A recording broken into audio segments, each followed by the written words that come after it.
ఋషిభ్యో గురుభ్యో నమః. వాసుదేవమయమైన సభా సదస్సుకి సవనీయ నమస్సులు సమర్పణ చేసుకుంటూ, అగమ్య వాసనాబద్ధో దేహమిచ్చ అమానుగై ధృత పాసేన రుతతి క్షుతృభ్యాం పరిపీడిత. ఆ కర్మబద్ధుడైన జీవుడు మళ్లీ తిరిగి దేహంలో వెళ్లాలనుకున్నప్పటికీ కూడా యమభటులు పాసంతో గట్టిగా ఆపి ఉంచుతారు. అయితే ఆకలి దప్పిక తీవ్రంగా, చిత్రం చూడండి, దేహమే లేదు కదా, ఆకలి దప్పికలు ఎక్కడవని మీకు అనిపించవచ్చు. వాసనాగతంగా వాడికి అది ఆ శరీరంలో అనుభవం అవుతూ ఉంటుంది. ఆకలి తీర్చుకోవడానికి కూడా తగిన ఉపాధి లేదు వాడికి, ఇది తెలుసుకోవాలి. ఆకలి, కోరిక ఇత్యాదులు ఉన్నా దానికి తగిన ఉపాధి లక్షణం ఉండాలి. ఇప్పుడు వాడికి ఉపాధితో తాదాత్మ్యం వల్ల ఈ గుణముల అనుభవాలు కలుగుతున్నాయే తప్ప అవి తీర్చుకుని ఉపాధి లేదు కనుక లేదు. ఇది ఆ స్థితిలో అనుభవించవలసింది. దేహాదులు లేనప్పుడు కలిగే దాహాల గురించి కూడా వర్ణిస్తాడు. సామాన్యం కాదు ఆ స్థితిలో వాడు పడేది. ఇలాగతడు చూస్తూ అప్పుడు కావలసిందంతా ఏంటంటే పుత్రాదులు, అంటే ఎవడైతే కర్మ చేస్తున్నాడో వాడు పెట్టేటువంటి పిండాలు, ఆ ఆతుర కాలంలో వాళ్ళు చేసేటువంటి ఉదకదానాలు ఇత్యాదులు వాడికి తృప్తి కలిగిస్తూ ఉంటాయి అని చెప్తున్నాడు ఇక్కడ. కనుకనే ఆ సమయం నుంచి మొత్తం వీళ్ళు కర్మ చేస్తారే 10 రోజులు, ఆ తర్వాత 11-12 రోజుల వరకు చేసే కర్మలతో వీడికి రోజు రోజుకి వాళ్ళు చేసే కర్మల వల్లే వీడి వేదన తగ్గుతూ ఉంటుంది. అందుకు ఎందుకు చేయాలో అర్థమైంది కదా. ఆ 10 రోజుల పాటు వీడికి ఈ భూమి యొక్క పరిధిని దాటి వెళ్ళలేని స్థితి ఉంటుంది. అది దాటాలి అంటే ఈ 10 రోజులు చేసే కర్మ వల్లే వాడు దాటగలడు. కొంతమంది కేవలం ఈ దేహమే నేను ఒక భ్రాంతితో చేసినంతకాలం పాపాలు చేయడమే కాదు, మరొకటి రాస్తాడు, నాకు వీటి మీద నమ్మకం లేదు కనుక నేను చచ్చిన తర్వాత నాకు కర్మ చేయొద్దని రాస్తాడు. అంటే వాడికి అప్పుడు మళ్ళీ తిరిగి తెలుసుకుని, ఓహో ఇవన్నీ ఉన్నాయన్నమాట, కర్మ చేయండి రా బాబు అని అరిచిన వాళ్ళకి వినపడదు. అప్పుడు గుర్తుపెట్టుకోండి, అప్పుడు తెలుస్తుంది. తెలిస్తే చెప్పలేడు. ఇప్పుడు తెలియదు కానీ జాగ్రత్త పడాల్సింది ఇప్పుడే, గుర్తుపెట్టుకోండి. కనుకనే వచ్చినప్పుడు చూసుకుందామని, అంతే కదా. మనం అనేక మార్లు చెప్పుకున్నాం.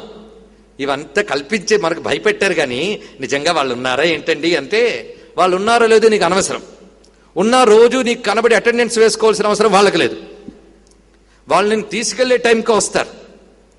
వచ్చినప్పుడు చూసి నమ్ముతావు కానీ తిరిగి చూసి నమ్మి చెప్పడానికి నువ్వు మిగలవు, గుర్తుపెట్టుకోండి. కనుక వాళ్ళు ఉన్నారా లేదా అనేది అప్పుడు చెప్పలేవు, అసలు తెలిసిన టైంకి చెప్పలేవు. కనుక ముందు శాస్త్రం ద్వారా ముందే తెలుసుకుని జాగ్రత్త పడాలి ఇవన్నీ కూడా. కనుకనే ఆ స్థితి అతి భయంకరమైనటువంటిది. ఉపాధి ఉన్నప్పటి స్థితి కంటే ఉపాధి లేనప్పుడు జీవుడు పడే వేదన చాలా విశేషం. అందుకే జన్మ లేకపోవడం అనే మాటకి 2 అర్థాలు తీసుకోవచ్చు. ఇక జన్మ అవసరం లేని స్థితి ఒకటి, అసలు జన్మ దొరకని స్థితి ఒకటి. రెండిటికి చాలా తేడా ఉంది. జన్మరాహిత్యం అనే మాటలో మోక్షపరంగా వాడే జన్మరాహిత్యం వేరు, కానీ పుట్టగతులు లేవు మాట వినుంటారు మీరు. పుట్టగతులు లేవు. ఎందుకంటే జీవుడికి కర్మక్షయంకైనా ఒక పుట్టుక కావాలి, ఒక ఉపాధి కావాలి. ప్రకృతిలో జీవుడు ఉపాధి దొరకక అలమటించిపోయే కాలం చాలా ఉంటుంది. ఎన్నో జన్మల పుణ్య విశేషం చేత ఉపాధి దొరుకుతుంది. ఈ ఉపాధి దొరికితే మరి ఉపాధి అవసరం లేని స్థితి పొందవచ్చు. అది చేయకుండా ఉపాధిని దుర్వినియోగం చేసుకుంటే ఉపాధి అవసరం లేని స్థితి కాదు కదా, మరి ఉపాధి దొరకని దుస్థితి ఏర్పడుతుంది. ఇది గుర్తుపెట్టుకుని రెండుకి చాలా ఆ స్వారస్యాన్ని జాగ్రత్తగా గ్రహించవలసిన అవసరం ఉన్నది. ఎందుకంటే ఇక్కడ తెలుసుకోవాల్సి దేహం అంటూ ఉంటే కదా సద్గతి చేయగలడు. ఏదైనా నదిలో కొట్టుకుపోతున్న వాడికి పడవ ఉంటే వాడు ఒడ్డుని చేరగలడు. కానీ నదీ మధ్యంలోనే పడవ నశించిపోయింది అనుకోండి, ఏమవుతాడు వాడు? ఒడ్డుని చేరిపోయిన వాడికి పడవక్కర్లేదు, అంతే కదా. ఒడ్డుని చేరిపోయిన వాడికి పడవక్కర్లేదు, కొట్టుకుపోతున్న వాడికి పడవ లేదు. ఇద్దరికీ పడవ లేదు, కానీ వాడికి పడవ అక్కరలేదు, వీడికి పడవ లేదు. ఇద్దరికీ లేని స్థితి అయినా తేడా ఉందా లేదా? కనుకనే శరీరం అక్కరలేని స్థితి అంటే మోక్షస్థితి, శరీరం దొరకని దుస్థితి అంటే నదిలో కొట్టుకుపోతూ పడవలేని స్థితి అనమాట. అర్థమైంది కదా. కనుకనే మనం మళ్ళీ ఈ ప్రవాహంలో కొట్టుకుపోకుండా దొరికిన ఈ పడవతో ఒడ్డుకు చేరాలి. అందుకే మన తత్వగీతాల్లో కూడా పడవ చేతిలో ఉన్నప్పుడే ఒడ్డుకు వెళ్ళడానికి జాగ్రత్త పడు అని అనేక బోధలు చేశారు.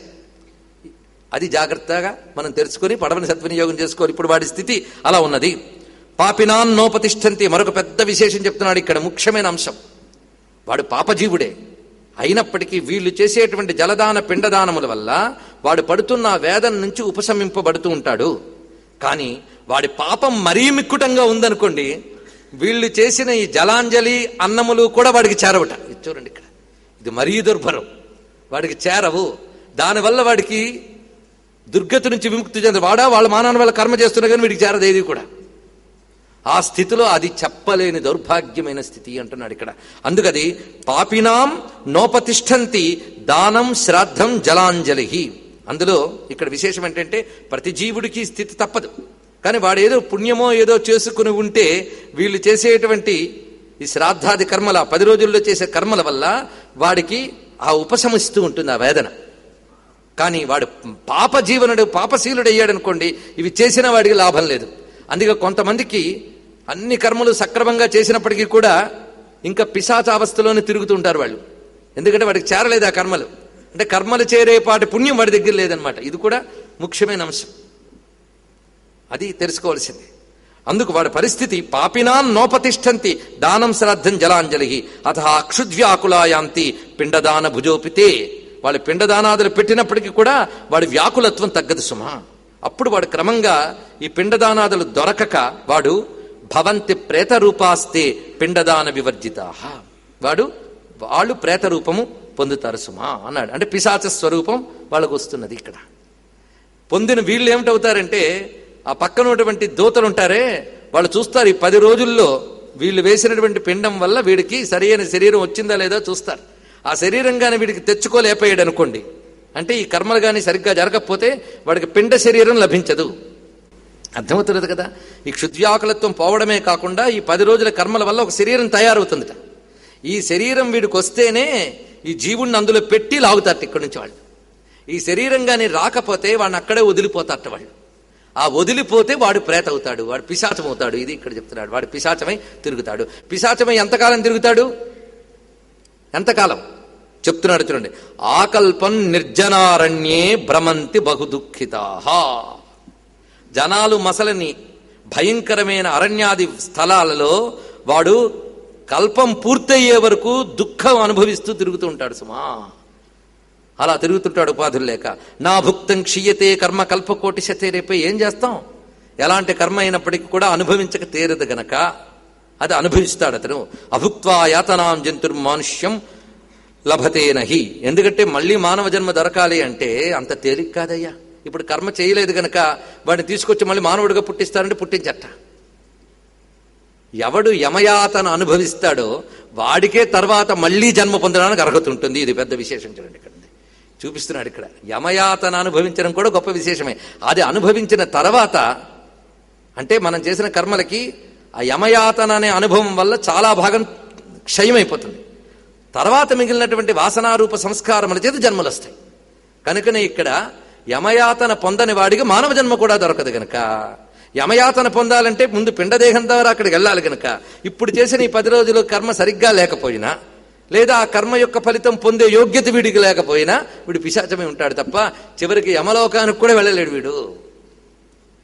అందువల్ల వాడికి తర్వాత మళ్లీ మానవ జన్మ దొరకడం మహా కష్టమవుతుంది సుమా. అది ఇక్కడ విరుస్తున్నాడు. అతో దద్యాస్తు తప్పిండాన్ దినేషు దశమద్విజ. అందుకు పుత్రులు ఏం చేయాలి అంటే 10 రోజుల పాటు కర్మ చేయాలి. పుత్రాదులు లేనప్పుడు దాని అధికారం తీసుకుని ఎవరో సంబంధికులు వాళ్ళు చేస్తారు ఈ కర్మ. అది వాళ్ళు చేయడం వల్లనే వీడికి పిండ శరీర నిర్మాణం జరుగుతుంది సుమా. మహాపాపి అయినటువంటి వాడి విషయంలోనే వాళ్ళు చేసినవి కూడా అందవు అనేది మహాపాపి అయిన వాడి విషయంలోనే. సామాన్య పాపి అయితే పర్వాలేదు, ఆ రెండూ కలిసి ఉంటూ ఉంటాయి కొంతమందికి. కనుక అది అనుభవించడానికి వెళ్ళాలన్నా ఆ పిండ దేహ నిర్మాణం కావాలి. అందుకే ఈ 10 దిన కర్మ చాలా ముఖ్యమైనదని చెప్తున్నారు. ఎందుకంటే ఈ రోజుల్లో కర్మ మీద నమ్మకాలు పోతున్నాయి ఒక్కొక్కరికి కూడా. చెప్తున్నాం కదా, కలియుగం ఒంటి చూపు యుగం, ఒంటి కాలి యుగం. దీనికి ఎవరి నిర్వచనం వాళ్ళు చెప్తారేమో కానీ ప్రధానంగా ఒంటి చూపు ఒంటి కాలు అంటే నాకు అనిపిస్తుంది కనిపిస్తున్న భౌతిక ప్రపంచమే సత్యం అనుకోవడమే ఒంటి కాలి నడక. గుర్తుపెట్టుకోండి, ఇంకోటి ఏంటి కాదు. కనిపిస్తున్న భౌతిక ప్రపంచమే సత్యం, నా ఇంద్రియాలు సత్యం, మిగిలినంతా అసత్యం అంటూ ఈ గిరిలో ఆలోచిస్తూ ఉన్నవాడే ఒంటి పాదంతో నడిచేవాడు, ఒంటి కన్ను చూపువాడు. అంతేగా దీనికి అతీతమైన ఒక మహాసూక్ష్మ ప్రపంచం ఉంది అని కనీసపు స్పృహ లేకపోతే ఎన్ని బాధలో చూడండి. అందుకు కర్మ సరిగ్గా జరగకపోతే పిండదేహ నిర్మాణం కూడా కష్టం, అది జరగాలి. అతో దద్యాత్సుత పిండాన్ దినేషు దశమద్విజ ప్రత్యహం తే విభజ్యంతే చతుర్భాగై ఖగోత్తమ. ప్రతిరోజు రకరకాలుగా ఆ పిండదానం చేస్తున్నప్పుడు దానిని 4 భాగాలుగా ఇవ్వడం జరుగుతుంది. దీన్ని ప్రేతపిండం అని అంటారు. ఈ 10 రోజుల్లో పెట్టేది ప్రేతపిండం. తర్వాత ఆబ్దికాల్లో పెట్టేదానికి ఈ పేరు పెట్టరు. అన్నిటికీ అన్నం ముద్దలే కనుక అన్నిటికీ ఒకటే పేరు కాదు. ఇవి పిండం అనే పేరు సామాన్యమైన, దేన్ని ఏదనాలో జాగ్రత్తగా తెలుసుకోవాలి. కనుక ఈ ప్రేతపిండాన్ని 4 భాగాలు విభజిస్తారు. ఇందులో మొదటి 2 భాగాలు వీడు తరువాతి లోకాల్లో అనుభవించడానికి కావలసిన శరీరాన్ని నిర్మాణం చేస్తుందిట. చాలా పెద్ద రహస్యం అండి. అసలు శరీర నిర్మాణం గురించి మనం ఎప్పుడైనా ఆలోచించామా? నిర్మించబడ్డ శరీరం గురించి సైన్స్ చాలా ఉంది, కానీ శరీరం నిర్మించడానికి కారణాల గురించి ఇంకా సైన్స్ భౌతికంగా డెవలప్ కాలేదు. కానీ మన శాస్త్రములు ఆ విషయాన్ని చాలా చక్కగా చెప్తున్నాయి. ఎప్పుడైనా శరీర నిర్మాణానికి అన్నమే ప్రధానం, గుర్తుపెట్టుకోండి. అన్నాద్భవంతి భూతాని, ఈ మాట ఎప్పుడు గుర్తుపెట్టుకోవాల్సిందే. అన్నాద్భవంతి భూతాని, ప్రాణికోట్ల ఉద్భవానికి కానీ ఉనికికి కానీ పెరుగుదలకు కానీ అన్నమే ఆధారం. మన శరీరం అన్నమయం తప్ప మరొకటి కాదు కదా. ఈ శరీరంలో నువ్వు తిన్నన్నమే నీ శరీరంగా నిర్మాణమైంది. అన్నం యొక్క సూక్ష్మ భాగమే మనస్సు మొదలైన వాటికి కూడా మారుతూ ఉన్నది. కనుక ఉపాధి అన్నం వల్లే వస్తున్నది. అందుకు ఇప్పుడు మరొక ఉపాధి కావాలన్న అన్నం వల్లే దానికి రావాలి. ఆ అన్నం యొక్క సూక్ష్మ శక్తిని గ్రహించి దాన్ని ఉపాధిగా మలచగలిగే ఒక ప్రాకృతికమైన దివ్య వ్యవస్థ ఉన్నది. అది మన చేతుల్లో లేదు. అది దాన్ని ఎలా మలచగలగాలో, ఉదాహరణకి మనం అన్నం పడేస్తాం, కానీ లోపల దాన్ని అరిగించి ఇంద్రియాలకి పుష్టిగా మార్చగలిగేదేదో మనకు తెలియకుండా లోపల జరుగుతుంది. ఈ శరీరం ఉన్నంతకాలం జరుగుతుంది. అహం వైశ్వానరో భూత్వా శ్లోకంలో చెప్పినట్లు. మరి శరీరం లేనప్పుడు మరొక అవసరమైన శరీరం రావడానికి కూడా మళ్ళీ అన్నమే హేతువు. కనుక ఆ అన్నమయమైనటువంటి పిండాన్ని ఇవ్వడం వల్ల దానిలో శక్తిని చూసి గ్రహించి అతడికి యాతనా శరీరం ఇవ్వగలిగే ఒక దేవతా వ్యవస్థ ఉంది. ఇది గుర్తుపెట్టుకోండి. అది ప్రాకృతికం. అది అంటే నేచర్లో ఇన్బిల్ట్ అని చెప్పుకోవచ్చు. మనం నేచర్లో ఉంది అది, ఆ వ్యవస్థ. సృష్టిలో నేచరే కదండి. మనం దేనికి సమాధానం చెప్పలేకపోతే అది నేచర్ అంటే సరిపోతుంది. ఎందుకు ఇలా జరిగిందంటే నేచర్ అంటాడు వాడంతే. Nature, what is the nature? ఆ నేచురల్గా జరిగేది ఏది ఉందో అదే ఈశ్వర కృత్యం, మరొకటి కాదు. గుర్తుపెట్టుకోండి. వాడికి పేరు పెట్టడం చేతకాక నేచర్ అన్నాడు. కానీ ఆ నేచర్నే మేము అమ్మవారు అంటాం, ప్రకృతిం వికృతిం విద్యాం అని. కనుక ఆ వ్యవస్థ ఉంది అక్కడ. ఆ విధంగా ఆ జీవుడికి ఈ పెట్టినటువంటి పిండాన్ని 4 భాగాలు చేస్తారు కదా. ఆ చేసి అందులో 2 భాగాలతో యాతనా శరీరం వృద్ధి చెందిస్తారు. 3వ భాగం ఆ పక్కన యమదూతలు తీసుకుంటారు వాళ్ళు. ఎందుకంటే వాళ్ళు వీడితో ఎంగేజ్ ఉన్నారు కదా. మనం తీసుకెళ్ళడానికి వచ్చిన వాడికి కూడా మనం భోజనం పెట్టాలి. కనుక వాడికి కూడా పార్ట్ వెళుతుందనమాట. అంటే వాళ్ళు దాన్ని చూసి తృప్తి చెందుతారు. ఇక్కడ మీరు కూడా తెలుసుకోవాలి, అన్నం వల్ల శరీరం అంటే అది లాక్కు తినేస్తారని కాదు. ఇక్కడ దేవతల అన్నశక్తిని గ్రహించడానికి, సూక్ష్మ ప్రపంచంలో వాళ్ళ అన్నశక్తిని గ్రహించడానికి, మనం అన్నశక్తి గ్రహించడానికి తేడా ఉంది. తింటే గాని అన్నశక్తి మనం పొందలేం. కానీ దేవతలు కానీ ఇతర సూక్ష్మశక్తులు కానీ దృష్ట్వా ఏవా, చూసి లాగేస్తారట ఆ శక్తిని. వాటికి ఉన్నది ఆ శక్తి. కనుక అన్నశక్తిని ఆ ప్రక్రియతో వాళ్ళు లాగగలరు. అందుకే ఇక్కడ యమదూతలు ఆ భాగాన్ని, 3వ భాగాన్ని తీసుకుంటారు. ఇక ఒకటి యాతనా శరీరం కోసం పనికొస్తుంది కదా 2 భాగాలు. ఒక భాగం వీళ్ళు తీసుకున్నారు కదా, ఇంకొక భాగం ఇప్పుడు వీడు అనుభవిస్తున్న వేదన తీర్చుకోవడానికి వాడుకుంటాట దాని శక్తిని. అర్థమవుతున్నది కదా. ఈ విధంగా అది 4 భాగములవుతుంది సుమా. తర్వాత ఎలా ఎలా జరుగుతుందో చెప్తున్నాడు. మరణించిన రోజు మొదలుకొని 9 దినాలు ఇచ్చినటువంటి ప్రేతపిండం వల్ల, అదే ఆ పద్ధతి. ఏ విధంగా చేయాలి? అహోరాత్రైశ్చ నవభిః ప్రేతపిండం అవాప్నుయాత్ జంతుర్ నిష్పన్న దేహశ్చ దశమే బలమాప్నుయాత్. 9 రోజుల తర్వాత మాత్రమే అతనికి ఒక స్పష్టమైనటువంటి పిండదేహం లభిస్తున్నది. అది ఎంత ఉంటుంది? హస్తమాత్ర పుమాన్యేన పతిభుంక్తే శుభాశుభం. అది హస్తమాత్ర ప్రమాణం అన్నారు. అంటే ఒక చెయ్యి ప్రమాణంలో ఉంటుంది అది. అంతే బాడీ. చూడండి ఇక్కడ ఈ బాడీ దేనికి పనికొస్తుంది? మీ కారు ఎంతవరకు అండి? మీరు అనుకున్న లక్ష్యం చేరడం వరకే. కానీ ఇంట్లో కూడా కారు వేసుకు తిరగం, అక్కడ వరకు పనికొస్తుంది అది. అదేవిధంగా ఇది వీడు నరకలోకంకి వెళ్ళడానికి మధ్యలో ఆ తోవలోకి పనికొస్తుంది ఇది హస్తమాత్ర శరీరం. ఎప్పుడు శరీరం వెహికల్, గుర్తుపెట్టుకోండి. ఈ లోకంలో తిరగడానికి ఇప్పుడున్న ఈ వెహికల్, ఆ తోవలో తిరగడానికి అప్పుడున్న వెహికల్. కనుకనే శరీరాలన్నీ ఒక్కలాగుండవు. ఇది గ్రహించవలసిన గొప్ప అంశం. ఏ జీవుడు ఏ లోకంలో ఎలాంటి అనుభవించాలో దానికి తగ్గ శరీరం ఉంటుంది. ఇది గుర్తుపెట్టుకోవాల్సిన ముఖ్య అంశం. నీటి గర్భంలోకి ప్రవేశించవలసిన వాడు ఈ శరీరానికి పైన దానికి ఉచితమైన మరొక శరీరం వేసుకుంటాడా లేదా? అలాగా వ్యోమగామిగా వెళ్ళాలి అంటే దానికి తగ్గ శరీరం వేసుకుంటాడా లేదా? అర్థమవుతున్నది కదా.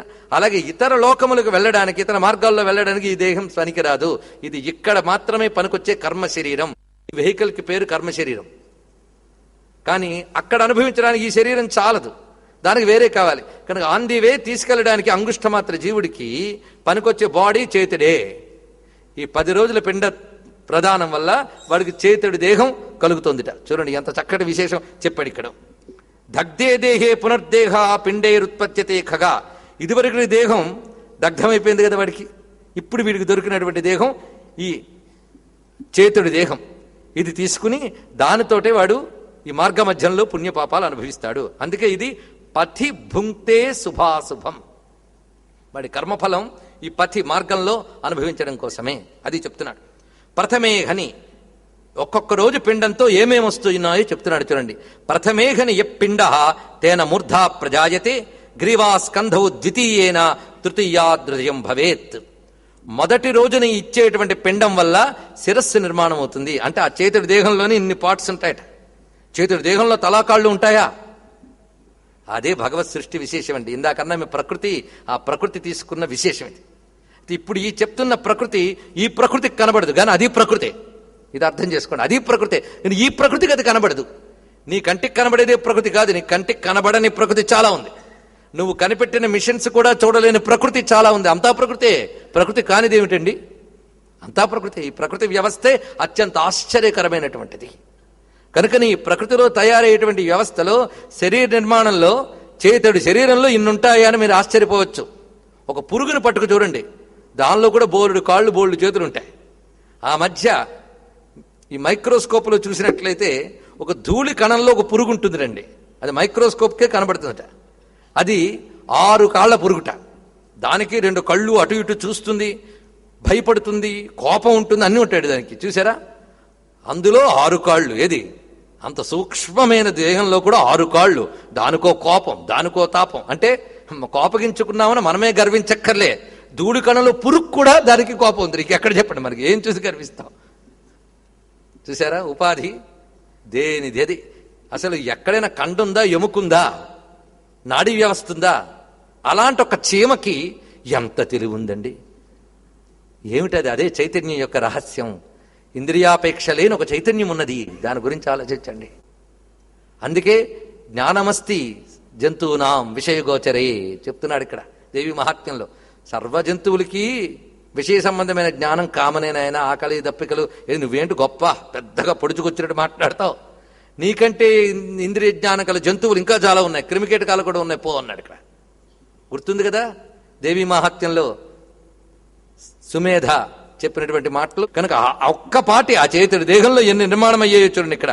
మొదటి రోజు ఇచ్చే పిండం వల్ల శిరస్సు నిర్మాణం అవుతుంది. 2వ నాటి పిండం వల్ల కంఠము భుజాలు నిర్మాణం అవుతాయి. 3వ నాటి పిండం వల్ల హృదయ నిర్మాణం జరుగుతుంది.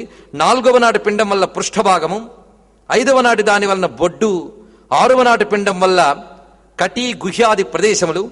7వ నాటి పిండం వల్ల తొడలు. 8వ నాటి పిండం వల్ల పిక్కలు. 9వ నాటి పిండం వల్ల పాదాలు పుడతాయి. 10వ నాటి పిండం వల్ల ఈ శరీరాన్ని అనుభవించగలిగే శక్తి లభిస్తున్నది అన్నాడు ఇక్కడ. అప్పుడు అనుభవయోగ్యంగా శరీరం మారుతున్నది. ఇట్లు సంప్రాప్తమైన ఆ పిండ శరీరాన్ని ఆశ్రయించి జీవుడు అప్పుడు ఈ ఆకలి దప్పిక మొదలైన వాటి వెంట బాధపడుతూ ఏకాదశి ద్వాదశి దినములు అంటే 11, 12 రోజుల్లో పెట్టేటువంటి పిండాలు తీసుకుని ఏంటవుతాడు?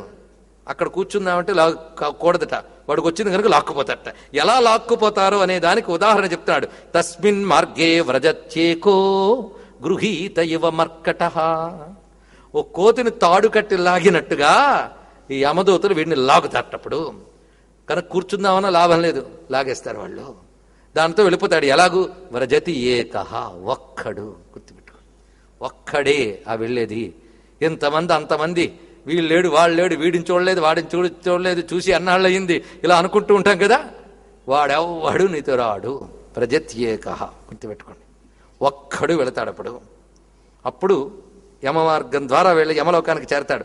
ఇక్కడి నుంచి అక్కడికి ఎంత దూరం ఉందో కూడా లెక్క కట్టి చూపిస్తున్నారు మనకి. 86,000 యోజనానాం ప్రమాణత. 86,000 యోజనాల దూరంలో ఉందిట యమలోకం అనేటువంటిది. ఆ మధ్యలో మార్గం ఎంత ఉన్నది?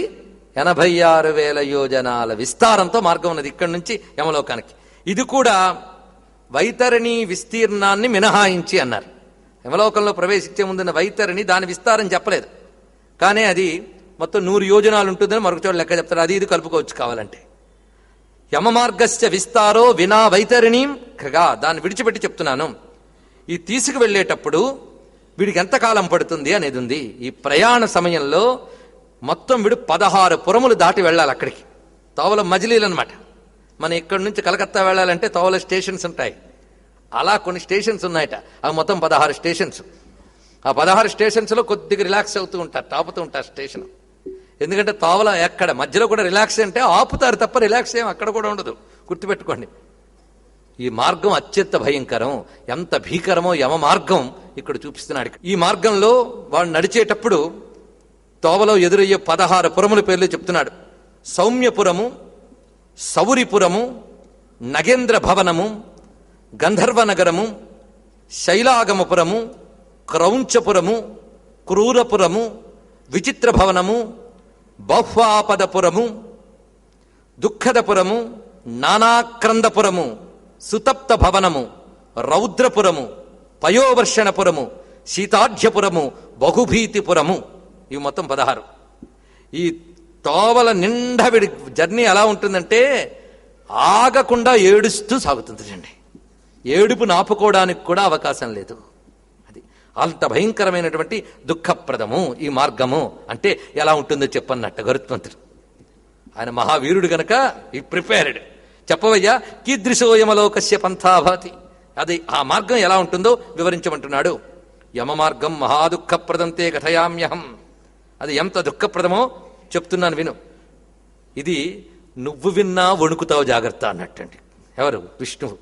మమ భక్తోపి తచ్చుత్వాం భవిష్యసి, తచ్చుత్వా త్వాం భవిష్యసి కంపిత. నువ్వు విన్నా కంపిస్తావు సుమా. అలా ఉంటుంది సుమా మార్గము.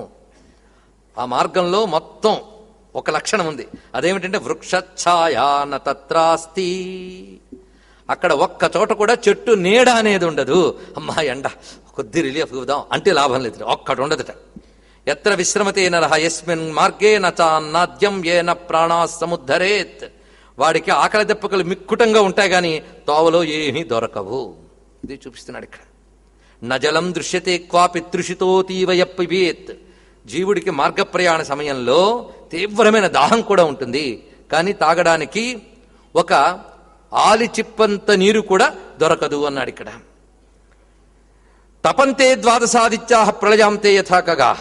ప్రళయాంతంలో ద్వాదశాదిత్యులు ఒకేసారి స్వర్ణర జ్యోతిష్మంత ఆరోగ భ్రాజ పటర పతంగ అంటూ మొత్తం 7 రకాల సూర్యులు మండిపోతూ ఉంటారట ప్రళయకాలంలో. అంత తీవ్రమైన వేడిమి ఉంటుంది ఆ తోవంతా కూడా. కానీ ఆ వేడిమి యొక్క దాహము ఇవన్నీ అనుభవిస్తారు. ఎందుకంటే ఈ శరీరం చాలా ప్రత్యేకం అండి. ఇప్పుడు ఉన్నది పిండదేహం అన్నాం కదా, తర్వాత మరొక బాడీ కూడా ఇస్తారు, దానికి యాతనాదేహం అని పేరు. ఈ దేహానికి ఏం పేరు చెప్పాను నేను? ఇప్పుడున్న ఈ దేహానికి ఇది కర్మదేహం. ఇది కొంత నయం. ఇది కర్మ చెయ్యడానికంటే ఇవ్వబడిన దేహం ఇది. ఇప్పుడు నేను చెప్పినది భోగదేహం. భోగదేహాల్లో మళ్ళీ 2 వెరైటీలు ఉన్నాయి. యాతనాభోగం ఒకటి, సుఖభోగం ఒకటి. సుఖభోగాలకి ఉత్తమ లోకాలకు వెళతాయి ఆ శరీరాలు, దానికి తగ్గ శరీరం ఇస్తాడు. ఎందుకంటే సుఖాన్ని అనుభవించడానికి కూడా ఈ బాడీకి పూర్తి కెపాసిటీ లేదు. మంచి సుఖాలు అనుభవించడానికి వేరే శరీరములు ఇస్తాడు. అదేవిధంగా మంచి దుఃఖాలు అనుభవించడానికి వేరే శరీరాలు ఇస్తాడు. కనుక భోగ శరీరం కూడా 2 విధములుగా ఉంటుంది. సుఖభోగాలకు పనికొచ్చే ఆ భోగ శరీరం వేరు, యాతనలు అనుభవించడానికి పనికొచ్చే యాతనా శరీరం వేరు. ఇప్పుడు ఇంకా యాతనా శరీరం రాలేదు, పిండదేహమే. ఈ పిండదేహంతో తీవ్రమైన యాతన ఉంటుందిట. ఈ దేహం మీద తట్టుకోగలదు, కానీ పరమ సుకుమారంగా ఉంటాయి. పిండదేహం కానీ యాతనాదేహం కానీ పరమ సుకుమారంగా ఉంటాయి. ఏమాత్రము వేదాన్ని తట్టుకోలేవు. అయినప్పటికీ కూడా తట్టుకోక తప్పని పని. కనుక ఇక్కడ దాని గురించి చెప్తున్నాడు. తస్మిన్ గచ్చతి పాపాత్మ శీతవాతేన పీడిత. అలాగని తీవ్రమైన ఎండే ఉంటుందా అంతసేపు అంటే కొంత దూరం దానిన తర్వాత భయంకరమైన ఎముకలు కొరికి చలి వేస్తుంది. మరొక వైపు నిలవనీయని గాలి కొడుతూ ఉంటుంది. భయంకరమైన చీకటి ఒకవైపు కనిపిస్తుంటుంది. అలాంటి ఎన్నో రకములైన కొన్ని చోట్ల కంటకములు అంటే భయంకరమైన ముళ్ల మార్గములు కనిపిస్తూ ఉంటాయి. వీటన్నిట్లోని కూడా రక్షణకేమీ లేదు. కొన్ని చోట్ల క్రూర జంతువులు మీద పడి కరుస్తూ ఉంటాయట. అవి కూడా అనుభవించక తప్పదు ఈ మార్గ మధ్యంలో. కొన్ని చోట్ల తేళ్లు, కొన్ని చోట్ల పులులు, కొన్ని చోట్ల సింహములు, కొన్ని చోట్ల కుక్కలు, ఇవి కూడా కొరుకుతూ ఉంటాయి. తోడేళ్లు మింగుతూ ఉంటాయి, నవ్వులుతూ ఉంటాయి. అయినా దేహం నశించదు కానీ బాధపడుతూ ఉంటాం. ఇలా వెళుతూ అక్కడ కొంత దూరం వెళ్ళిన తర్వాత ఒక భయంకరమైనటువంటి అసిపత్ర వనము అనేది ఒకటి వస్తుందన్నాడు. ఇవన్నీ ఆ తోవలో వచ్చేది అసిపత్ర వనం అంటే ఒక అడవి. దాని నిండా మనకు ఎలాగైతే ఆకుపచ్చని లాన్ కనిపిస్తుందో, అంటే గడ్డిమయమైనటువంటి భూములు, పచ్చిక మైదానం, అలా అంటే ఒక ఆకులతో ఉండిన మైదానం కనిపిస్తుంది. కానీ అందులో ప్రతి ఆకు కత్తిటా ఉంటుందిట. దాని మించి వీడిని ఈడ్చుకు తీసుకెళ్తారట. అవి కోస్తూ ఉంటాయి సుమా, అసిపత్ర కాననము. తర్వాత ఆ కాననం ఆకుల కింద నుంచి భయంకరమైన మంటలు వస్తూ ఉంటాయి. యమ మార్గంలో ఉండేటువంటి విశేషం ఇది. ఈ ఆకులతో పిండదేహం చిన్నాభిన్న అయిపోతూ తీవ్రమైన వేదన అనిపిస్తుంటుంది. మరొక చోట భయంకరమైనటువంటి చీకటితో నుండి నూతిలో పడ్డట్టుగా పడిపోతుంది. మళ్ళీ అంతలో పైకి లేస్తుంది. కొన్ని చోట్ల కొండల మించి పడ్డట్టు పడుతూ ఉంటుంది, కొన్ని చోట్ల అగాధాల్లోకి, కొన్ని చోట్ల ఏడ్బబడి కొండలపైకి, మళ్ళీ అక్కడి నుంచి కింద పడుతున్నట్టుగా, కొన్ని చోట్ల కత్తుల మీద, కొన్ని చోట్ల మేకుల మీద, కొన్ని చోట్ల భయంకరమైన అంధకారంలో బురదలో వెళ్ళిపోతూ ఉంటుంది ఇది. ఆ సమయంలో కొన్ని జలగల్లాంటి అక్కడున్న జలజంతువులు దీన్ని పీకుతూ ఉంటాయట ఆ దేహాన్ని. ఇలా మార్గ మధ్యంలో లెక్కలేని యాతనలు ఉంటాయి సుమ. కొన్ని చోట్లకి వెళుతూ ఉంటే నిప్పుల వాన కురుస్తూ ఉంటుంది, కొన్ని చోట్ల రాళ్ల వాన, కొన్ని చోట్ల పిడుగులు, కొన్ని చోట్ల నెత్తుటి వాన, కొన్ని చోట్ల వేడి నీళ్లు పడుతూ ఉంటాయి.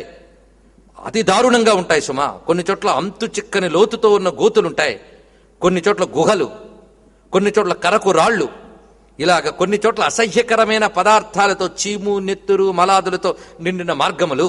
ఇలాంటి మార్గంలో ఎలాంటి మార్గములంటే వినినంతనే గజగజ ఉడికించే మార్గాలు దాటుతూ వెళ్తాడు. చిట్ట చివరికి ఆ వెళుతున్న తోవల్లో అనేక రకములైన లోకములు కనిపిస్తాయి. అప్పుడు వాడు ఒక చోట భయంకరమైన ఒక నదిలో పడతాట. ఆ పడ్డప్పుడు గట్టిగా ఏడుస్తాట. ఇంకా ఈ పెండ దేహానికి కొంచెం విడిచిపెట్టిన దేహము యొక్క అనుబంధాల స్మరణ ఉంటుంది కాస్త. దానితో వాడు ఓ అన్నా, ఓ తండ్రి, ఓ కొడక అని ఏడుస్తూ ఉంటాట. ఏం లాభం అవన్నీ తలుచుకుని. కానీ ఏ ఒక్కడు అక్కడికి వచ్చి తీర్చేవాడెవడూ లేడు. కానీ వీడి శరీరం నుంచి పడుతున్న నెత్తుర్ని తాగుతూ కొందరుంటారట అక్కడ. అది వాడికి కలిగేటటువంటి బాధ. ఈ విధంగా బృహవృశ్చిక సంకీర్ణ సేవితా కృష్ణ పన్నగై, నల్లతాచులు, భయంకరమైన తేళ్లు ఉన్నటువంటి మార్గములు దాటుతూ వెళుతూ అతడు క్రమంగా ఈ 16 నగరములు దాటి చేరతాడయ్యా అంటూ ఇక్కడ కొన్ని విశేషములు చెప్తున్నారు. ఆ తోవలో అంటూ ఉంటారట యమభట్లు, ఏమైనా బాగుందా, ఇప్పుడు ఏడుస్తున్నావు గాని ఇంతవరకు నీకు భగవంతుని అవకాశం ఏం చేసుకున్నావు? మధ్యలో చీవాట్లు వేస్తూ ఉంటారట. మహతా పుణ్యయోగేన మానుషం జన్మ లభ్యతే, ఎన్నో జన్మల పుణ్యం వల్ల నీకు వచ్చింది, ఏం చేసుకున్నావు అని తిడుతూ ఉంటారట వాళ్ళు. ఎందుకంటే వాళ్ళు తీసుకెళ్తారు కానీ వాళ్ళకి వేదన ఏమీ ఉండదు. వాళ్ళకి మధ్యలో మాత్రం దెప్పి పొడుపులు ఉంటూ ఉంటాయి. ఏంటని వృధా చేసుకున్నావు, ఇప్పుడు ఏడుస్తున్నావు, ఒకప్పుడు నవ్వుతూ చేసిన దానికి ఇప్పుడు అనుభవిస్తున్నావు. ఇలాంటి మాటలన్నీ అంటూ ఉంటారు. బాధ అనుభవించడం ఒకటండి, పక్కవాడు ఇలా పొట్టుకు మాటలు పడవడం మరుగు బాధ. అది కూడా చేస్తూ ఉంటారట వాళ్ళు. అది ఏమాత్రం జాలి చూపించరు ఆ మాట్లాడడంలో. ఎందుకంటే మనల్ని చూసి భయపడి నెమ్మదిగా మాట్లాడాల్సిన అవసరం వాళ్ళకి లేదు. అందుకు ఆ భయంకరమైన మాట్లాడుతారు. అప్పుడు వాడికి అనిపిస్తుందట, ఏడుస్తాట ఆ మార్గంలో. అప్పుడు జీవుడు ఏడుపు ఎలా ఉంటుందో చూడండి. కొన్ని ఏడుపులు మనం ఒకప్పుడు ఏడ్చినవి ఇప్పుడు చెప్తే గుర్తురావు. ఇలాంటి ఏడుపుట గర్భంలో ఏడుస్తాట. అప్పుడు ఏడ్చామా లేదా, ఎవడ చూడొచ్చారండి అని అనొచ్చు మీరు. అసలు గర్భంలో ఎలా ఉన్నారో మీకు ఇప్పుడు గుర్తుందా? గర్భంలో ఉన్నప్పుడు ఎలా ఉండి ఉంటాం, ఆ వేదన గర్భవేదన అంటారు కానీ నువ్వు గర్భం నుంచి రాలే వచ్చావు కానీ గుర్తుందా? నీ గుర్తు లేదు గనక గర్భం నుంచి రాలేదని అంటావా? ఒక్కడైనా చెప్పగలడండి నేను గర్భం నుంచి రాలేదు ఎందుకంటే నాకు గుర్తులేదు గనక? ఒక్కడు అనగలడా? కనుక నువ్వు గుర్తులేదు గనక రాలేదనలేవు. అలాగే ఈ జన్మలు, ఈ మార్గాలు గుర్తులేవు గనక లేవు ననకు, అది ఉంటాయి అంతే. మళ్ళీ మరుసటి రోజు అంతా సెటరైట్ అయిపోయాక ఆ ఏడుపు పోయింది, అన్నీ పోయాయి. మనం బతుకుల్లో చూడట్లే. మరి ఇదే జీవుడు ఉపాధిని మారే కానీ ఏడుపు ఒక్కటే. అవస్థకి తగ్గ అనుభూతే ఏడుపు. ఆ అవస్థకి అది ఏడుపు, ఈ అవస్థకి ఇది ఏడుపు. ఈ అవస్థలో ఉన్నంతకాలం ఏడుపు చెప్పినా అర్థం కాదు, అదో ఏడుపు. ఇక్కడ చూడండి వాడి అవస్థ ఎంత బాధపడ్డా ఆ సమయంలో. ఇది ఇక్కడ బాధపడ్డానికి కానీ ఈ జన్మలో బాధపడ్డారనుకోండి రేపు బాగు చేసుకోవడానికి అవకాశం ఉంది. అక్కడ అవకాశం లేదు, అది తేడా. రెండిటికి. కనుక ఆ సమయంలో మహతా పుణ్యయోగేన మానుషం జన్మ లభ్యతే తత్ప్రాప్య నకృతో ధర్మ కీదృశం హి మయాకృతం. అప్పుడు ఏడుస్తాట, ఎంతో అదృష్టవశాత్తు మానవ జన్మ దొరుకుతుంది. మనకు ఋషులు చెప్పారు, జంతూనాం నర జన్మ దుర్లభం అని మహాత్ములు చెప్పారు. అయినా ఎప్పుడైనా అనుకున్నామా? ఇప్పుడు అనుకుంటాం, పోయిన తర్వాత. ఉన్నంతసేపు విలువ తెలియదండి, పోయిన తర్వాత తెలుస్తుంది విలువ. అదే చెప్తున్నాడు. ఏ దేహం పోయింది అది లేనందుకు అప్పుడు విలువ తెలిసి మహతా పుణ్యయోగేనా, ఎంతో గొప్ప పుణ్యయోగం చేత నాకు మానవ జన్మ దొరికింది. కానీ తత్ప్రాప్య నకృతో ధర్మ, అది దొరికి కూడా నేను ధర్మాన్ని ఆచరించలేదు. ఏమిటి ధర్మాలు? చిన్న చిన్న ధర్మాలే చేసి ఉంటే ఈ అవస్థ తప్పేది కదా. చిన్న చిన్నవే అవి చెప్తున్నాడు. మయా నదత్తం నహుతం హుతాసనే, ఒక్క ఆహుతి కూడా దేవతలను ఉద్దేశించి అగ్ని ఎందు నేను ఇవ్వలేదు. తపోన తప్తం త్రిదశాన పూజిత, ఒక్క తపస్సుని ఒక్క నియమాన్ని కూడా నేను జీవితంలో పాటించలేదు. ఒక్క దేవతను కూడా ఆరాధించలేదు. నతీర్థ సేవా విహిత విధానతో, విధి విధానంతో తీర్థసేవనం చేయలేదు. దేహిన్ క్వచిన్ నిస్తరయత్వయా కృతం, నేను చేసిన పాపకర్మల్ని ఇంకెవడు అనుభవిస్తాడు, నేను తప్ప. ఒక్క సత్కర్మ కూడా చేయలేదు కదా, అప్పుడు ఏడుస్తాడు. ఇవన్నీ కూడా అంతేకాదు, సత్పురుషుల్ని పూజించలేదు. ఒక్కసారైనా జన్మలో గంగలో వెళ్లి మునగలేదు. న పూజిత విప్రగణ సురాపగా నాశ్రిత సత్పురుష న సేవిత పరోపకారా నృతా కదాచన, బ్రతుకులో పరోపకారం అనేది కూడా నేను చేయలేదు. కొందరుంటారు, అవతల కూడా దానం చేస్తున్నట్టు కనిపించిన రూపాయి తీయుడు, చూస్తూ ఉంటాం. ఒకవేళ వింటూ ఉంటారు, కానీ ఎంత లోభిత్వమో. శరీరానికి అప్పటికే 60-70 వచ్చుంటాయి, డబ్బుగా లోటు ఉండదు. వాడు సంపాదిస్తున్న పిల్లలు కానీ రూపాయి తీయ బుద్ధి వేయదు. అలాంటి వాళ్ళందరూ ఇక్కడ కూర్చుని ఏడుస్తూ ఉంటారు. అప్పుడు వాళ్ళకి అది ఏడుపు పనికి వస్తుంది అనమాట. ఒక్కడి చేయలేదే, పోనీ అలా దాచుకున్నది ఒక్కడైనా వచ్చిందో వీడితో, అప్పుడు కలుగుతుంది దుఃఖం. పరోపకారా నృతా, ఎప్పుడు కూడా చిన్న పట్టకు శ్రీరామ రక్ష. లేదా నా కొడుకు తిన్నాడా, నా కూతురు తిందా, నా మనవడి తిన్నాడా, నా మనవరాలు తిందా, ఇదే. ఇంకోడికి పెట్టేవా? లేదు, ఆలోచించలేదు. పరోపకారా నృత, అది బాధపడుతున్నాడు. జలాశయో నైవ కృతో హి నిర్జలే మనుష్యహేతో పశుపక్షి హేతవే, పశుపక్షుల కోసం మానవుల కోసం ఒక్క జలాశయాన్ని కూడా నేను ఏర్పాటు చేయలేకపోయాను. అంతేకాదు, నా నిత్యదానం నగవాన్నికం కృతం న వేద శాస్త్రార్థవచ ప్రమాణితం, ఎప్పుడు నిత్యదానం చేయలేదు.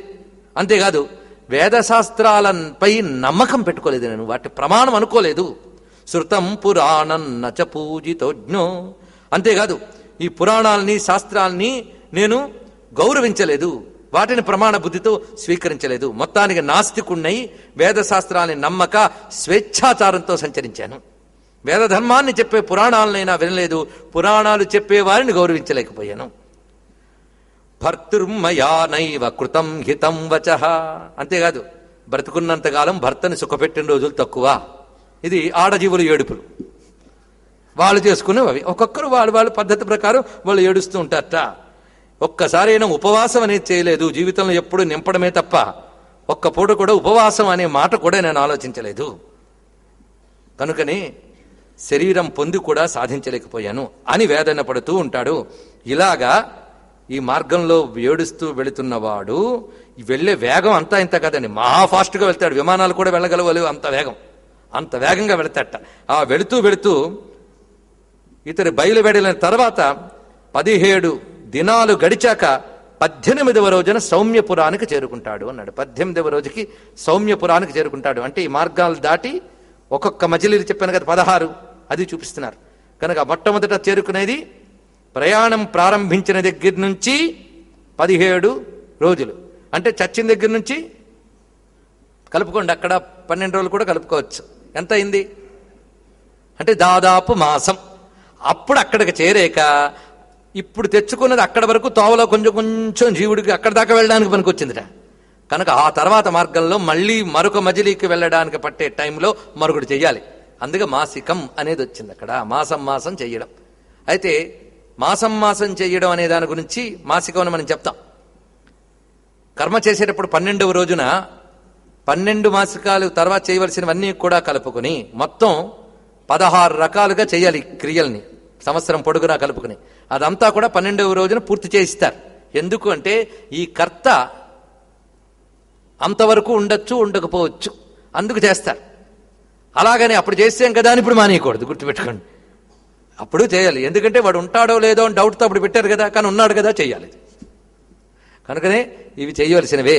ఏ మాసం చేసేటప్పుడు అంటే మార్గమధ్యంలో వాళ్ళకి నెల పట్టేటప్పటికి ఒక మజిలీ కడతారు కనుకనే నువ్వు ఇక్కడ పట్టుకునేటప్పుడు జాగ్రత్త పడాలి. వాడికి ఆ కౌంటింగ్ ఒక్క రోజులాగే అనిపిస్తుంది, గుర్తుపెట్టుకోండి. కానీ ఇక్కడ నీ కౌంటింగ్ ప్రకారం, ఎందుకంటే టైం ఈజ్ రిలేటివ్. వివిధమైన భూమికల దగ్గర వివిధ రకములైన సమయాలు ఉంటాయి కనుక ఆ ప్రకారంగా ఇక్కడ మాసము అనేది నిర్దేశించారు. ఎందుకంటే ఏ ఏ స్థాయిలో ఏ ఏ దినముల సంఖ్య ఎలా ఉంటుంది అనే వివరణ అదృష్టవశాత్తు మన వైదిక శాస్త్రాల్లో మాత్రమే ఉంది. అన్ని లోకాల్లో ఏ ఏ కాలం ఎంతెంత ఉంటాయో అది జాగ్రత్త పడి ఎన్ని విశేషములు తెలుసుకోవచ్చో చూడండి. ఇక్కడ ఈ విధంగా ఆ సౌమ్య పురానికి చేరతారట. అక్కడ అనేక మంది ప్రేతగణములు వీళ్ళలాంటివే కొన్ని అక్కడ కనిపిస్తాయి. వాడికి వాళ్ళు కనిపిస్తారు ప్రేతగణములు. తస్మిన్ పురవరే రమ్యే ప్రేతానాంచగణో మహాన్. ప్రేతగణములు కనిపిస్తాయి. అక్కడ ఒక నది ఉంటుందిట. ఆ నది పేరు పుష్పభద్రా నది. అక్కడ ఒక మర్రి చెట్టు ఉంటుందిట. దాని కింద విడి విశ్రమిస్తాడట కాసేపు. ఆ మర్రి చెట్టు కింద ఉంటాడు.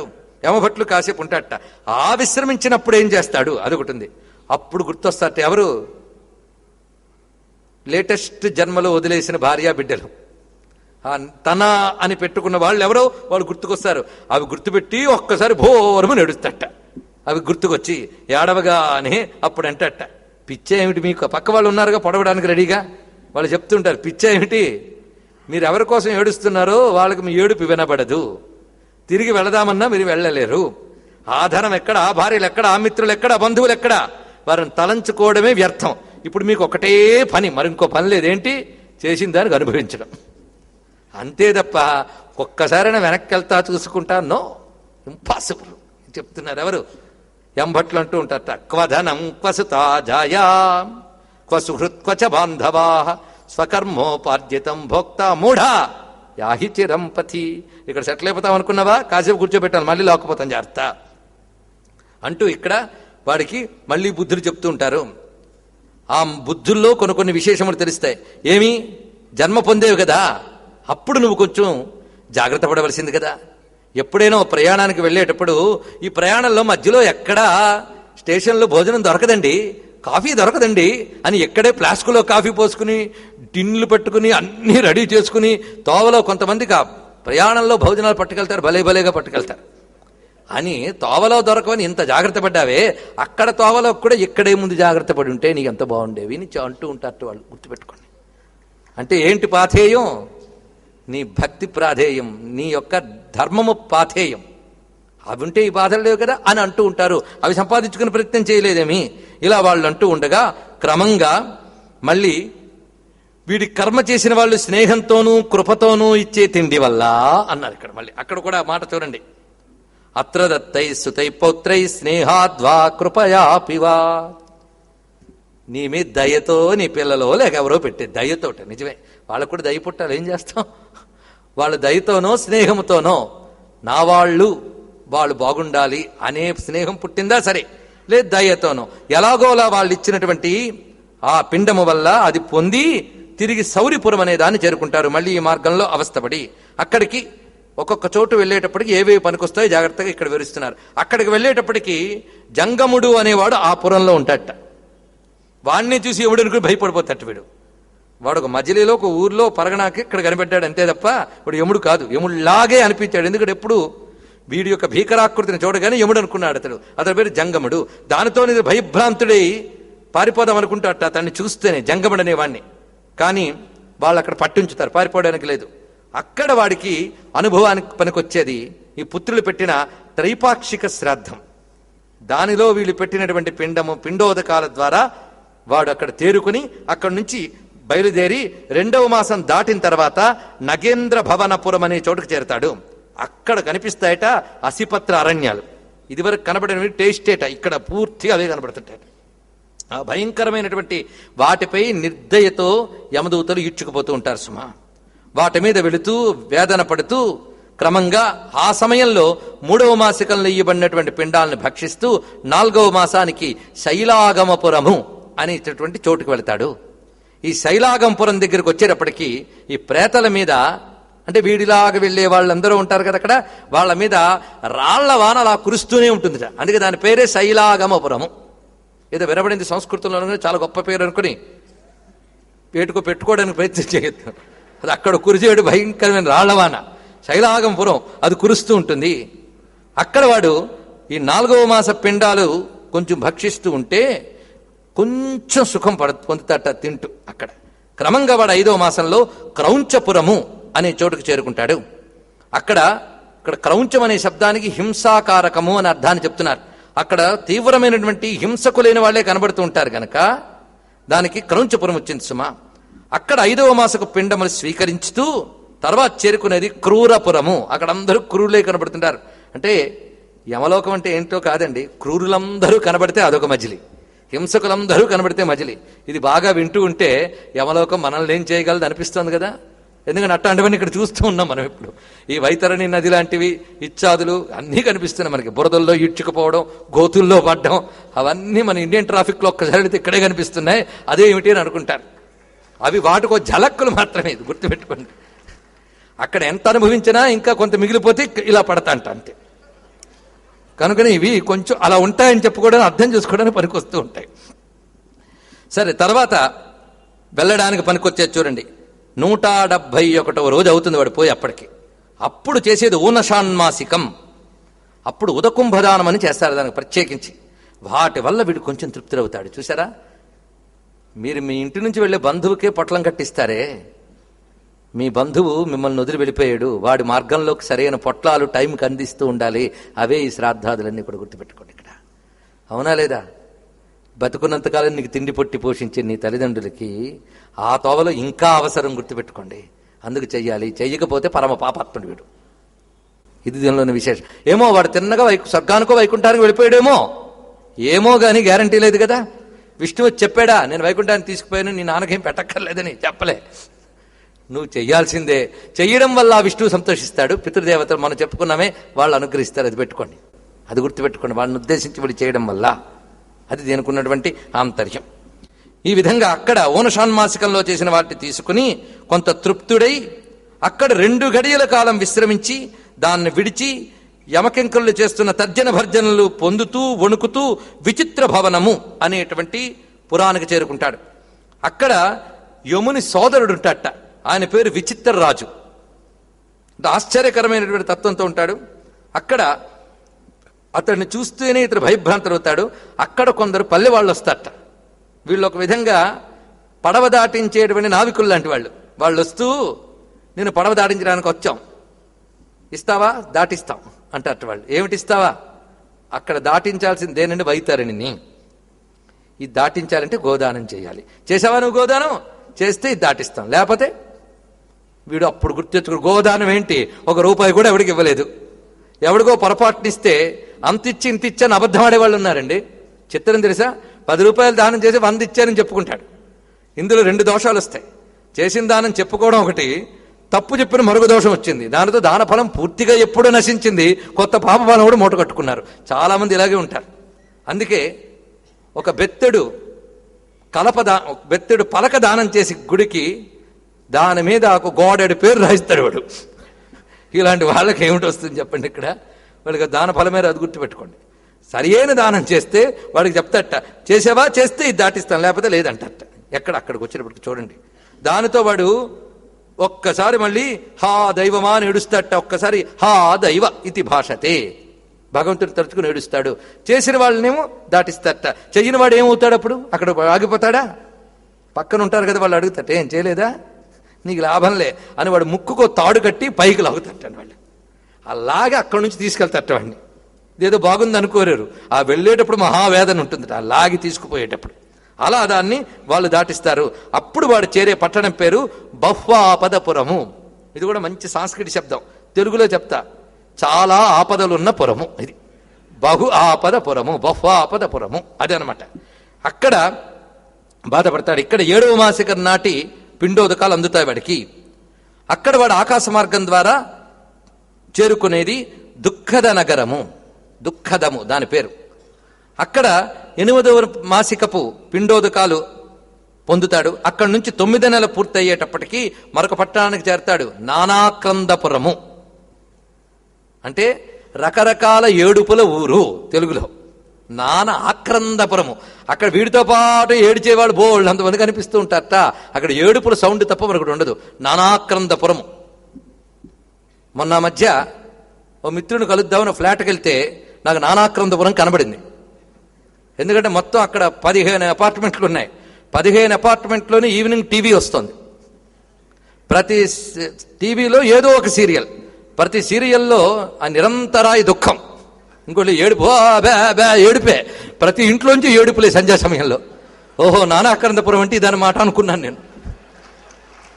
అంటే ఎన్ని నరకాలు ఉన్నాయో అన్ని మనం ఇక్కడనే టేస్టులు చేస్తున్నాం అన్నాడు. చూడండి, ఇక్కడ అక్కడికి వెళ్ళగానే కొద్దిగా ఎక్స్పీరియన్స్ రావడం కోసం. సరే, నానాక్రందపురం. అక్కడ ప్రేతగణాలు రకరకాలుగా ఏడుస్తాయట. ఏడుపులున్న వెరైటీలు మీరు ఎప్పుడైనా ఊహించాడు? రాత్రిపూట నిద్రపోతున్నాం, ఏదో ఏడుపు రోడ్డు నుంచి వినబడింది అనుకోండి, ఇంట్లో ఇక్కడ గజ గజ వణుకుతాం. ఇలాంటి వెరైటీ ఏడుపులు అక్కడ వినబడతాయట. అది నానాక్రందపురంలో భయంకరమైన ఏడుపులు వినబడతాయి. అది విని వీడు గుండె పగిలినంత పని వీడు ఏడుస్తాట వాళ్ళతో కలిసి. వీడి సౌండ్ ఎలా ఉంటుందో వీడికి ఇప్పుడు తెలియదు, అప్పుడు తెలుస్తుంది. ఈ విధంగా అనుభవిస్తాడు సుమా. అలా అవుతూ 11వ మాసంలో వాడు రౌద్రపురము ప్రవేశిస్తాడు. ఆ రౌద్రపురం చేరేటప్పటికల్లా అక్కడ ఏకాదశ మాసికంలో ఇచ్చిన పిండాధికాలు పొందుతాడు సుమా. అక్కడి నుంచి సరిగ్గా 15 దినాలకు, అంటే 347వ రోజుకి పయోవర్షణ నగరము అనే చోటుకు చేరతాడు. అక్కడ ఉపద్రవం కలిగించేటంత భయంకరమైన ఉరుములతో, పిడుగులతో, రాళ్లతో కూడిన వర్షములకు పడుతూ ఉంటాయి. నిరంతరం వర్షం, ఇక్కడ భయంకరమైన వర్షం. అక్కడ జీవుడికి ఈ న్యూనాబ్దిక శ్రాద్ధమని చేస్తారు. దాని యొక్క పిండోదకాలు దొరుకుతాయి సుమా. మొత్తానికి సంవత్సరం పూర్తవుతుంది. సీతాఢ్య నగరము అనే చోటుకు వెళతాడు. అక్కడ ఎండ కనబడుతూ ఉంటుందిట, కానీ మంచు కంటే, ఇప్పుడు మనం చూస్తున్న ఈ మంచు కంటే 100 రెట్లు ఎక్కువైన చలి అక్కడ బాధిస్తుంది, ఎముకలు కొరుకుతుంది. అందుకే దాని పేరు సీతాఢ్య నగరము. హిమాచ్ఛతగణం తత్ర మహాశీతం తపత్యపి. ఎండ ఉన్నప్పటికీ ఇది కనిపిస్తూ ఉంటుంది. ఆ చలికి ఆగలేక అతడు వేదన పడుతూ, ఇక్కడ నన్ను కాపాడేవాడెవడు లేడా అని చూస్తూ ఉంటాడు. అక్కడ చూడడమే తప్ప దొరకదు, గుర్తుపెట్టుకోండి. ఈ స్థితి ఉంటుంది. అప్పుడు మళ్ళీ అంటారట, ఇక్కడి నుంచి నువ్వు కాస్త రిలీఫ్ పొందాలి అంటే, రిలీఫ్ ఇచ్చే ఒక్క పుణ్యం కూడా నీ దగ్గర లేదురా బడవా, ఆలోచించుకో అంటారట. ఎవరు? యమభట్లు. వాళ్ళొకరు మధ్య మధ్యలో ఇదొకటి చెప్తూ ఉంటారు. ఈ విధంగా చెప్పగా అప్పుడు వాడికి మొదటి ఆబ్దికన్నాడు. ఆబ్దికం చేస్తారు కదా, ప్రథమాబ్దికం.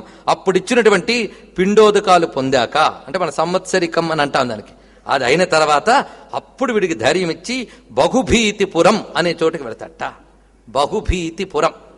అక్కడికి వెళ్ళేటప్పటికీ వీడికి ఈ బాడీలోంచి తీసి ఆ బాడీలోకి తీసుకెళ్తాట. అక్కడ దాకా వెళ్ళడానికి ఇవన్నీ పనికొస్తాయి. అర్థమవుతుంది కదా? అక్కడికి తీరిన తర్వాత వాడికి అంగుష్ట మాత్రో వాయుశ్చ కర్మభోగాయ ఖేచర యాతనాదేహమాసాధ్య సహయామ్యై ప్రయాతి చ. ఈ లింగ శరీరాభిమాని అంగుష్ట ప్రమారైన జీవుడికి అప్పుడు వాడికి మరొక శరీరం ఇవ్వబడుతున్నది. అది యాతనా శరీరము.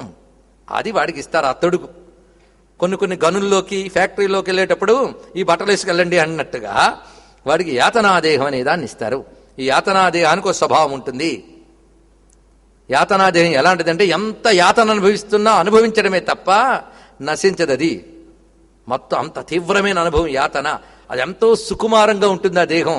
ఇలాగా కాసింత సూది మొన తాకితే తట్టుకోలేంత సున్నితంగా ఉంటుంది అది. అలాంటి దేహాన్ని కోస్తారు, వేయించుతారు, ఇవన్నీ కాల్చుతారట. ఎంత వేదన ఆలోచించుకోండి. ఇక్కడ అది యాతనాదేహం యొక్క స్వభావం అలాంటిది. అప్పుడు ఈ పుత్రులు మొదలైన వారు కానీ శ్రాద్ధకర్మ సరిగ్గా చెయ్యకపోతే వాడు తీవ్రమైనటువంటి వేదనలు అనుభవించవలసిన స్థితి వస్తుంది సుమా. అక్కడి నుంచి వెళ్ళేటప్పటికి. కనుకనే వైనతేయ ఇక్కడ వరకు బహుభీతపురం వరకు వచ్చిన తర్వాత యాతనాదేహం పొందాక అప్పుడు వాడు యమలోకంలోకి ప్రవేశిస్తాడు. ఎలాగో అంటే, యమలోకానికి 4 ద్వారాలు ఉంటాయి. వీడు వచ్చిన ఈ రూట్కి లింక్ అయిన ద్వారం ఏది? దక్షిణ ద్వారం అంటున్నారు. ఇంకా మిగిలిన ద్వారాల నుంచి పుణ్యాత్ములు వెళ్తారట. వాళ్ళు వచ్చిన రూట్ అంతా చాలా బాగుంటుంది. వాళ్ళ దేవ మార్గం, ఆ మార్గములు, ఆ మార్గ వర్ణన కూడా మనకి గతంలో చెప్పుకున్నాం క్లుప్తంగానే. దేవ మార్గం మనకి భగవద్గీత మొదలైన వాటిలో కూడాను అర్చిరాది మార్గములు, ఇత్యాది విశేషములు చెప్పడం జరిగింది. అది పుణ్యజీవులు వెళ్ళేటువంటి మార్గములు. వాటిలో వెళ్ళేవారు మరికొన్ని ద్వారాల నుంచి వస్తారు. ఇప్పుడు వీడు ఇప్పటి నుంచి వెళ్ళిన రూట్కి కనెక్టెడ్ ద్వారం ఏమిటి అంటే దక్షిణ ద్వారం. ఈ దక్షిణ ద్వారం గుండా వాడు అక్కడికి చేరతాడు అని చెప్పి ఆపెట్ట. ఎవరు? విష్ణుమూర్తి. ఇంకా చాలు బాబు అంటాడేమో గరుత్మంతుడని. కానీ ఆయన అంత తేలికని అంటాడండి, చాలా బాగున్నాయి చెప్పు అన్నట్టు. చాలా బాగున్నాయంటే వాళ్ళ యాతనలు వీడికి బాగున్నాయని కాదు, ఆ జ్ఞానం, దాని గురించి తెలుస్తున్న జ్ఞానం చాలా అవసరమైనది. తర్వాత అక్కడికి చేరేకేమవుతుందో చెప్పు అంటే, ఇప్పుడు చెప్పిన దానికంటే భయంకరంగా ఉంటుంది విను. కచ్చమానేపి నరకేత్వం భవిష్యసి కంపిత. మళ్ళీ చెప్తున్నాడు, అది కూడా కంపనం కలిగిస్తుంది సుమా. ఈ బహుభీత పురానికి 44 ఆమడల దూరంలో యమధర్మరాజు యొక్క పట్టణం ఉన్నది. అక్కడ ఆ దగ్గరకు వచ్చేటప్పటికే ఆహాకారాలు వినబడుతుంటాయి వీడికి. అప్పటికే పాప ఫలాలు అనుభవిస్తున్న పాపుల యొక్క ఆహాకారాలు వినబడుతూ వీడు ఇక్కడే ఏడవడం మొదలెడతాట. ఎందుకంటే అనుభవించబోయేది కదా, ఆ ఏడవడం మొదలెడతాడు. కానీ లాక్కుపోయి ఆ ద్వారం దగ్గర కాచుకున్నటువంటి ధర్మధ్వజుడు అనే ప్రతిహారితో ఒక పాపాత్మను వచ్చాడని చెప్తాట వాళ్ళు. ఈ ప్రతిహారి వెళ్ళి లోపల ఈ కబురు చెప్తాడు.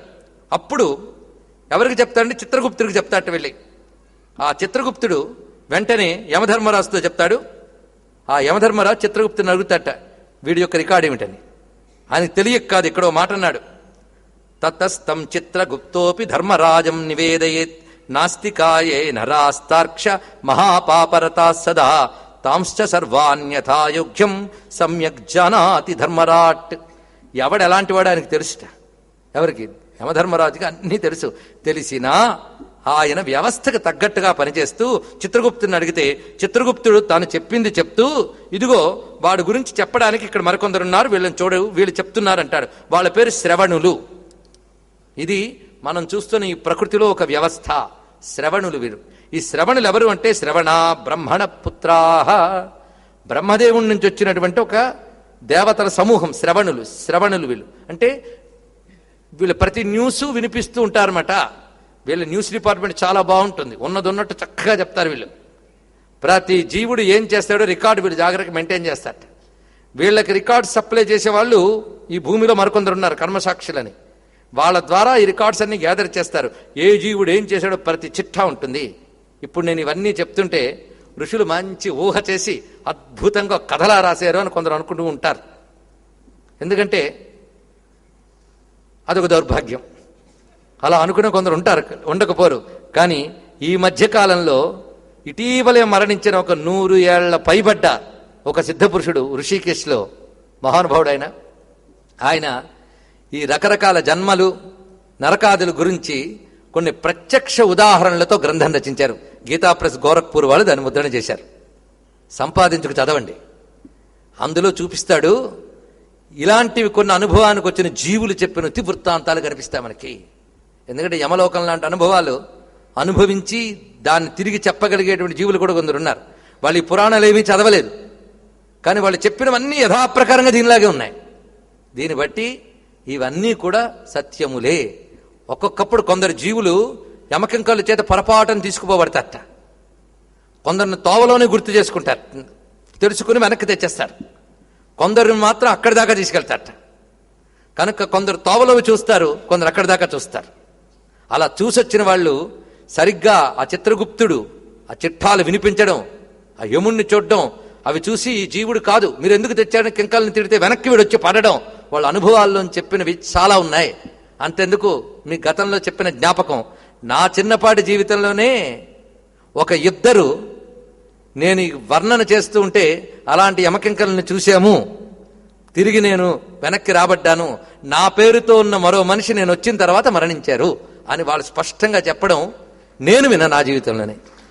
కనుకనే అన్ని అనుభవానికి అందరికీ రావు, ఎవరో ఒకరిద్దరికి వచ్చిన అనుభవంలోంచే మనం జాగ్రత్త పడితే చాలా మంచిది. గుర్తుపెట్టుకోండి. కొన్ని భయంకరమైన రోగాల గురించి చెప్తూ ఉంటారు, నాకు వస్తే చూసుకుందాం అనకూడదు, వచ్చిన వాళ్ళ గురించి తెలుసుకుని జాగ్రత్త పడడం చాలా మంచిది. అర్థమవుతున్నది కదా. కనుకనే భగవంతుడు శాస్త్రవాక్యాల యందు అలా అలా చలించిపోయే విశ్వాసం ఉన్న వాళ్ళ విశ్వాసం నిలపడం కోసం కొందరు అనుభవాల్లోకి ఇలాంటివి తెస్తూ ఉంటారు. ఇందాక నేను చెప్పినటువంటి ఆ మహాత్ములు కొంతమంది మాత్రం వాటిని అందించగలుగుతారు. కనుకనే ఇక్కడ మహర్షి దర్శించి మనకిచ్చినటువంటి విషయములు అనేక మందికి అనుభవాలు కూడా. కనుకనే జన్మలు నరకాదులు ఇవన్నిటి గురించి ఇప్పుడిప్పుడు ప్రపంచంలో ఇతరులు కూడా తెలుసుకుంటున్నారు. ఎందుకంటే పునర్జన్మ అనేటువంటి ఒక శాస్త్రీయమైన అంటే సైంటిఫిక్ అయినటువంటి థీరీ ఒక్క హైందవ మతంలో మాత్రమే ఉన్నది. ఈ హైందవ మతాన్ని ఆధారం చేసుకొచ్చినటువంటి బౌద్ధ జైనాదులు కూడా హైందవ మతంలో అంతర్భాగములే, అందరి సందేహం లేదు. అవి తమ మార్గం ప్రకారం తమని సంస్కరించుకువచ్చినటువంటి రిఫార్మ్డ్ హిందూ రిలీజియన్ ఫార్మ్స్. అవి కూడా ఇది ఒప్పుకుని తీరాల్సిందే. వాళ్ళు కూడా ఇవి ఒప్పుకుంటారు. ఏవి? వీటన్నిటి వేటిని? జన్మలను ఒప్పుకుంటారు, వీటిని ఒప్పుకుంటారు. అంటే ఈ జన్మలు అనుభవాలు ఇవన్నీ ఉన్నాయి, ఇవి తెలుసుకోండి. వీటిని ఋషులు దర్శించి మనకు తెలియజేశారు బాగుపడతామని. కనుకనే భౌతికమైన ప్రత్యక్ష అనుమాన ప్రమాణాలతో తెలియలేని వాటిని ఋషులు దర్శన శక్తితో చెప్పినవే ప్రమాణములు. ఇప్పటి వరకు మనం చెప్పుకుని పాపులు యమలోకానికి వెళతారు అనే విషయం చెప్పాం. అంతేగాని మనం రేపు ఎక్కడి దాకా ఉన్నామంటే యమలోకం వరకు అండి అనకూడదు. మనం యమలోకం దాకా వెళ్ళలే. మనం ఎక్కడాగున్నామో నాకు తెలుసు. మొట్టమొదట వర్ణించిన ఆ శుద్ధసత్వ భూమికైన వైకుంఠంలో మనం ఉన్నాం. అక్కడ గరుత్మంతుడికి విష్ణువు చెప్తూ ఉంటే మనం వింటూ ఉన్నాం. మనం అక్కడ ఉన్నాం, ఇది వింటున్నాం అంతే అనుకోండి. అనగా తన్మయం చెందిపోయి ఆ తోవల్లో ఉన్నట్టు అనుకోవద్దు. కానీ ఇందులో విశేషం ఉందండి. ఇవి కానీ వింటేట యమయాతనలు పోతాయట, తెలుసా? ఎందుకంటే అనుభవపూర్వకంగా ఒక భయం కలుగుతుంది. ఆ భయం కలిగితే కొంత పోతుందిట. అదేమి రహస్యమో. అందుకే యమయాతనలు పోగొట్టుకోవడం కోసమే ఈ ప్రత్యేకించి ప్రేతకల్పం అనే భాగం చాలా విశేషం అన్నారు. అయితే యమయాతనలు పోతే ఎలాగా అనుభవించాల్సిన రాత ఉంది కదా. అందుకే కొంతమంది వినకూడదు, చెప్పకూడదు అని చెప్పడం వల్ల అవి అనుభవించక తప్పని పరిస్థితులు కూడా ఏర్పడుతున్నాయి. ఇది తెలుసుకుని గరుత్మంతుడిగా ఆయన ఏం చెప్తున్నాడో మిగిలిన విషయాన్ని కూడా తెలుసుకుందాం. సర్వం శ్రీ లక్ష్మీనారాయణ చరణారవిందార్పణమస్తు. శ్రీమద్రమారమణ గోవిందో హరి గోవింద. నమః పార్వతీపతయే హర హర మహాదేవ.